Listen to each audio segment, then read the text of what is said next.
نجیب صاحب. محترم حاجی صاحب شاپور. بسم الله الرحمن الرحیم.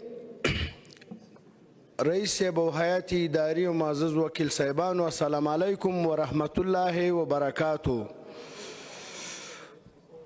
رئیس صاحب توجه دی غواړو هر وخت مصروف دی دا موږ چې خبرې کوو. د جمعې په ورځ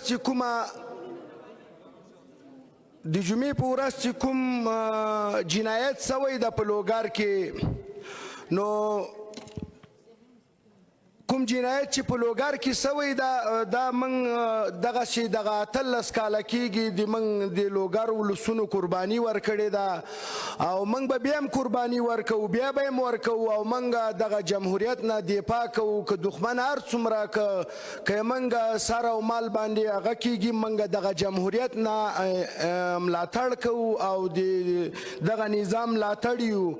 خو راځم دې ته چې د حکومت نه مې دغه زړه بد ده چې دغه کوم جنایت سوی په دې کې امنیتي ارګانو غفلت کړی ده، بالخصوص د امنیتي ملي رئیس چې تیر کالم دغسې یو جنایت را مخکې څه همدغه رئیس د امنیت او اوس هم چې دغه کوم مشکل او کوم دغه جنایت را مخکې څه رئیس د امنیت په دې کې یعنې زه دخیل ګڼم. ځکه یې دخیل ګڼم چې 50 مترۍ کې د امنیت ملي تر څنګه دغه هغه را مخکې کېږي دغه جنایت او دغه کسان چې په حق شهادت رسولی دي دا ډیر غریبې کورنۍ دي، ډیر مظلوم خلک دي او دغه ټول معاصلینو.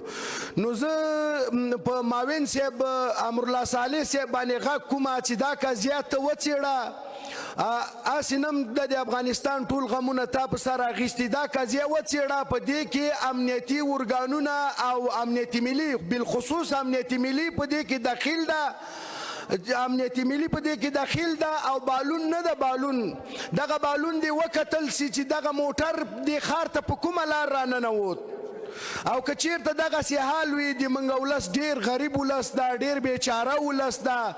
زه درته قسم خورم چې هغه غریبه کورنۍ ده چې په دوی باندې درسونه ویلي چې بېګا لري د سبا نه لري، هغه د 15 کسان په شهادت ورسول او اوس په هره شپه په حضرې کې جنګ شروع ده او یعنې موږ پرون هم یو شهید ورکړ او نن شپه هم 2 زخمیان ورکړي دي. دې نظام نه موږ ملاتړ کړی ده او رئیس صاحب جمهور خو په ورځ د معاشر هم د دې ذمهوار ده. ولې چې دغه رئیس د امنیت په تیر هغه کې مو 110 کسان زخمیان او شهیدان سو، په دې کې په دغه کې 90 کسان زخمیان او 15 کسان شهیدان سو.